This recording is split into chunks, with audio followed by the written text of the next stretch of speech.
Is that your age? 17, hindi naman. How old are you pala, Rhea? Secret. Wow, parang anti-perspirant deodorant. Ayan, okay, 17 ha.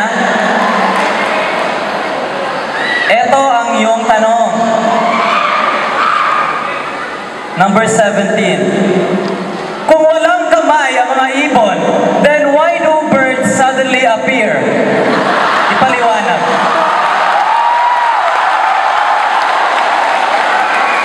Binabalaan kita, Rhea, ang mga tanong sa mahiwagang notebook ay hindi pa nasasagot ng kahit na sinong matalino at wise man sa buong mundo.